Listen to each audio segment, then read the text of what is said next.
Habíamos quedado en Génesis 10:10 y fue el comienzo de su reino Babel. Estábamos interactuando acerca de la posición de ese texto muy interesante en Génesis 1:1, donde se habla del principio o el comienzo de la creación de todo, el Bereshit. La misma expresión se encuentra en Génesis capítulo 10, verso 10. El comienzo, el principio de un reino. Aquí es el reino de Dios en su creación, y Génesis 10 es el reino de Nimrod, el antirreino. El reino de Nimrod está a punto de surgir en Babel. Todo esto sale por lo que Génesis 11:1 nos habla la palabra acerca de las palabras o los devarim, las palabras que mencionaba el texto bíblico. Génesis 11:1: tenía entonces toda la tierra una sola lengua y unas mismas palabras.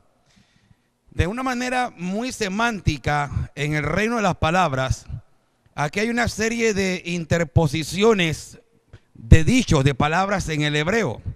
Si Dios da palabra en la creación al comienzo de todo, en el reino de Babel, Génesis 10:10, se da también el comienzo de un antirreino y de un reino de las palabras, pero no dirigida hacia Dios, sino ahora de la demagogia o del lavado de cerebro que va a ser una persona como Nimrod.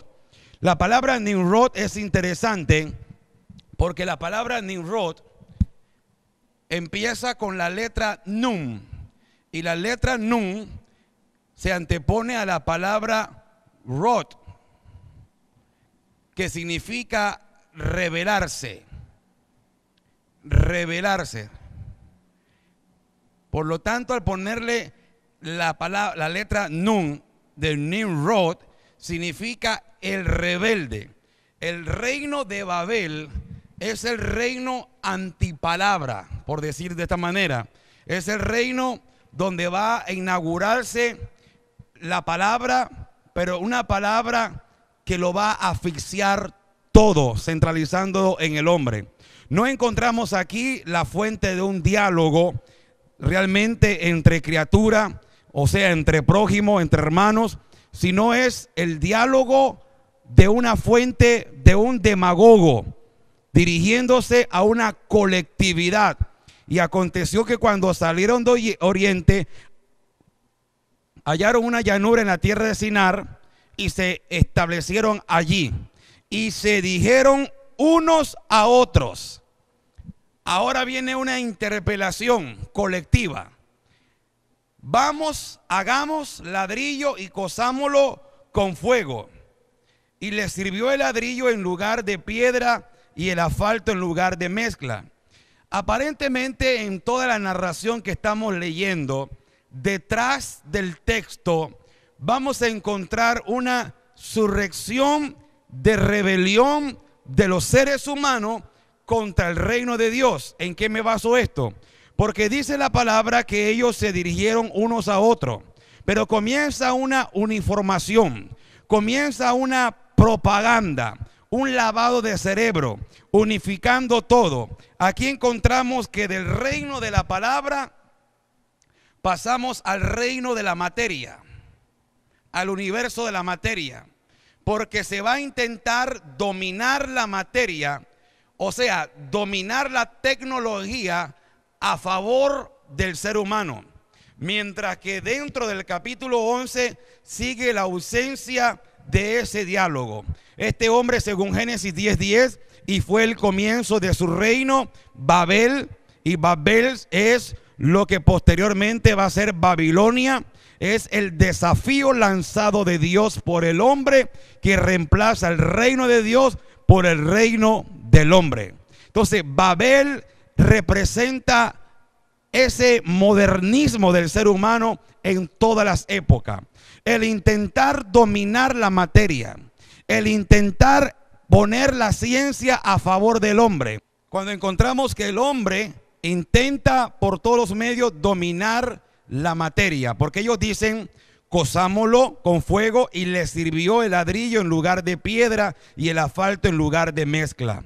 Entonces estamos delante de un tema donde el fracaso de la responsabilidad en los 10 primeros capítulos del ser humano ha ahogado completamente la palabra de Dios, ha asfixiado la palabra de Dios. El silencio entonces se hace impresionante, son numerosos los mensajes divinos, pero no llega al hombre. El ser humano simplemente vive para sí mismo, trata de dominar la tecnología para sí mismo, y esa propia tecnología lo lleva a la autodestrucción. Por eso dice el Señor: y dijeron, vamos, edifiquemos, versículo 5, y descendió el Señor para ver la ciudad y la torre que edificaban los hijos de los hombres. Y dijo el Señor: he aquí el pueblo es uno, y todos estos tienen un solo lenguaje, y han comenzado la obra, y nada les hará desistir ahora de lo que han pensado hacer. Ahora pues descendamos y confundamos, y dice la Biblia, y así los esparció Dios. Verso 9, por eso fue llamado el nombre de ella Babel, porque allí confundió Dios el lenguaje de toda la tierra. Termino con estas palabras. El ser humano, cuando dialoga con su prójimo, cuando el ser humano trata de entablar la manera colectiva, es únicamente para interactuar entre ellos mismos de manera egoísta, pero no para dirigirse a Dios. No hay una colectividad aquí que clame delante del Señor. No es que hay una guerra, no es que había una situación en la que había que buscar a Dios, pero hemos tenido 11 capítulos donde Dios ha buscado a una nación, a una persona, a una familia, para que pueda hablar con su Creador, y no ha habido quien diga amén o gracias. Es la ingratitud de los 11 capítulos de la triste historia de la humanidad.